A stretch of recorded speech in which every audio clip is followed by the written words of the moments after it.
Magandang hapon, ngayon ay August 2, 2026 at narito ang update ukol sa minomonitor natin na si Bagyong Luis at sa magiging lagay ng ating panahon sa susunod na 24 oras. Patuloy pa rin binabaybay ni Bagyong Luis ang karagatan. Huling namataan ang sentro nito sa layong 285 kilometers silangan ng Baler, Aurora. Taglay po nito yung lakas ng hangin na 55 kilometers per hour malapit sa sentro at pagbugso na umaabot sa 70 kilometers per hour. Ito'y kumikilos pa northwestward or hilagang kanluran sa bilis na 15 kilometers per hour. And nakita po natin dito sa ating latest satellite animation na bagamat yung sentro nito ay nasa karagatan, hagip pa rin po ng mga kaulapan nito yung malaking bahagi ng Luzon. So expect pa rin po natin ngayon hanggang Tuesday magpapatuloy po yung mga pag-ulan na ating mararanasan dito sa Metro Manila at sa malaking bahagi pa ng Luzon na dulot ni Bagyong Luis. At paminsan po or hanggang sa malalakas na pag-ulan yung ating posibleng maranasan lalong-lalo na dito sa may eastern section ng Luzon. Kaya doble ingat po para sa ating mga kababayan. And bukod din dito, makakaranas din po tayo ng bugso ng mga malalakas na hangin dito sa may silangan ng Southern Luzon, kaya pagiging alerto pa rin po para sa ating mga kababayan. And bukod po dito kay Bagyong Luis, meron din tayong minomonitor pa na isang bagyo sa labas naman ng ating area of responsibility. Ito ay isang typhoon na may international name na Dolphin. Huling namataan yung sentro nito sa layong 3,100 kilometers east of extreme northern Luzon. Taglay nito yung lakas ng hangin na 175 kilometers per hour malapit sa sentro at pagbugso na umaabot sa 215 kilometers per hour. West-northwestward po yung pagkilos nito sa bilis na 25 kilometers per hour. Sa ngayon, wala po itong epekto sa anumang bahagi ng ating bansa and generally, nakikita natin na magiging northwestward yung pagkilos po nito. Hindi po natin nire-rule out yung pagpasok nito sa loob ng ating area of responsibility, though less likely pa po yung ganitong scenario. At ang nakikita po natin ay posible itong lumapit dito sa may northeastern boundary ng park. Kung saan kapag ito ay kumilos or patuloy na kumilos pa northwestward at lumapit po dito sa may northeastern boundary ng ating area of responsibility, ay i-enhance po nito yung habagat. So after po nito, ni Bagyong Luis, likely po na sa mga susunod na araw, yung enhanced habagat naman yung magdadala po ng mga pag-ulan sa malaking bahagi ng ating bansa. So for this week po, maulan po na panahon yung ating mararanasan sa iba't ibang area po ng ating bansa. Sa ngayon po hanggang Tuesday, dulot nitong ni Bagyong Luis, and likely po by Tuesday afternoon onwards, dulot naman po ng habagat. At para naman dito sa ating latest forecast track ni Bagyong Luis, generally, hindi po natin nakikita na tatama ito sa anumang bahagi ng ating kalupaan. So makita po natin dito in the next 12 hours, patuloy itong kikilos pa northwestward. Then afterwards, mas magiging pataas po yung pagkilos nito.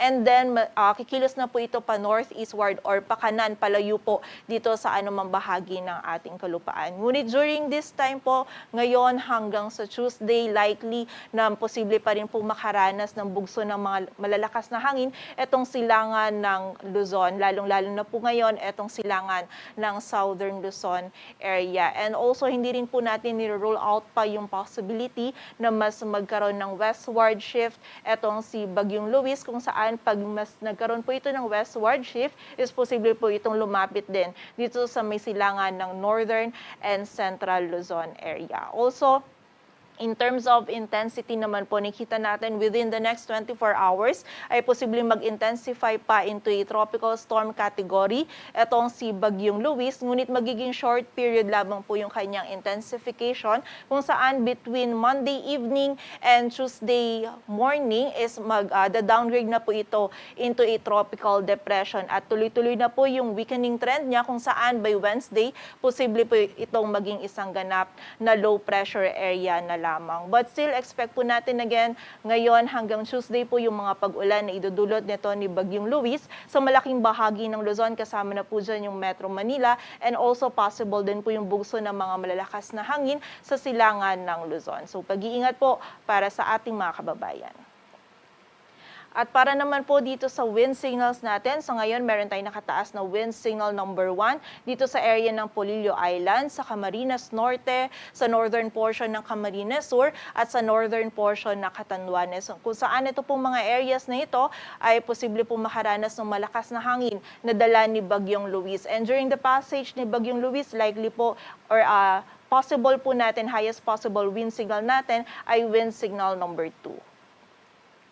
Samantala, ito naman po yung tinatawag natin na IBF or yung impact-based forecasting kaugnay po ng severe winds na dala ni Bagyong Luis. So, yung kanina pong pinakita natin na wind signal, yun po yung mga areas na makaranas po ng mga lalakas na hangin. While ito naman pong risk map natin, ito po ay mostly nakafocus doon sa kung ano po yung posibleng epekto ng malakas na hangin for the areas na posible pong makaranas or maapektuhan ni Bagyong Luis. So expect po natin yung minimal na effect dito sa mga ilang area po ng Camarines Norte, Camarines Sur at ilang bahagi pa po dito sa may silangan ng Southern Luzon ngayon, while tomorrow naman po meron ding minimal effect for the area of Aurora, ilang bahagi po ng Aurora, also ng ilang bahagi pa ng Quezon and also ng Camarines Norte. So, posible po yung bahagyang disruption sa day-to-day activities dito po sa mga areas na ito na maaapektuhan ng bugso po ng malakas na hangin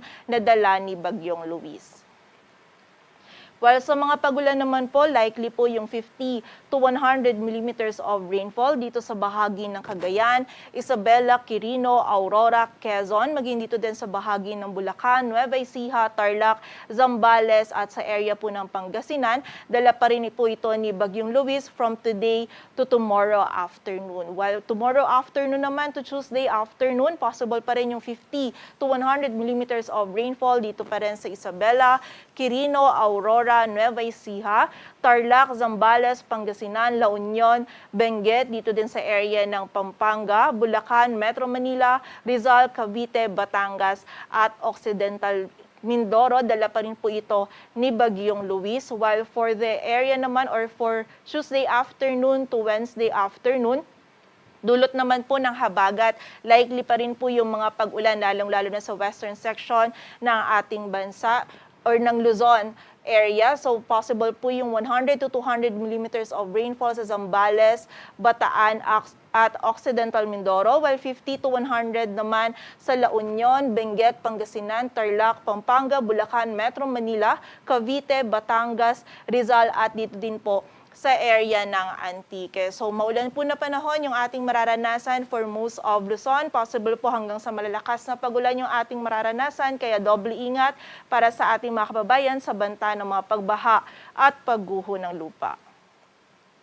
While ito naman po yung impact-based naman natin na warning for the area of Metro Manila kung saan simula ngayong araw or simula August 3 hanggang August 5 ay posible po yung minor impacts or ina-expect natin yung minor impacts dito sa Metro Manila, dala po ng mga pag-ulan ni Bagyong Luis and also ng southwest monsoon sa mga susunod na araw.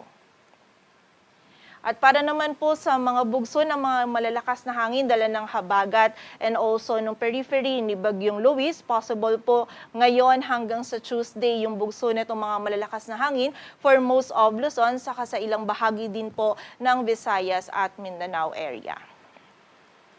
Sa ngayon naman po, wala tayong nakataas na gale warning, ngunit sa mga susunod po na araw, posible pong maging katamtaman hanggang sa maalon yung lagay ng ating karagatan dito sa may silangan ng Luzon.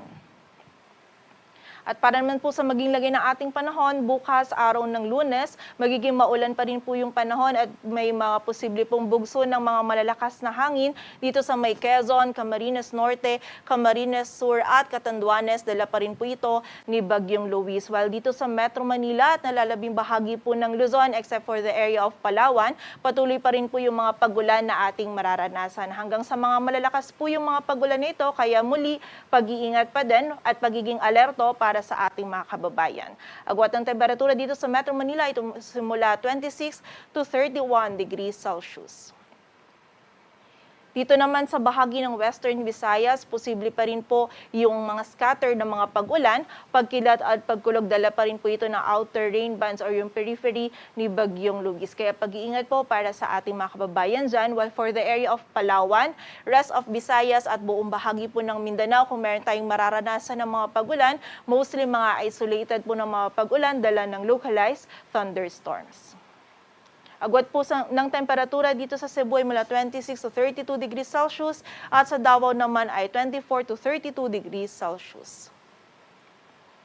At yan po muna ang latest dito sa Weather Forecasting Center ng Pag-asa. Para sa mas kumpletong impormasyon, bisitahin ang aming website pag-asa.dost.gov.ph. At para nun po sa mga heavy rainfall warnings or yung mga rainfall at thunderstorm advisories, bisitahin ang aming website panahon.gov.ph. Muli, yan po muna ang latest dito sa Weather Forecasting Center ng Pag-asa. Grace Castañeda, magandang hapon po.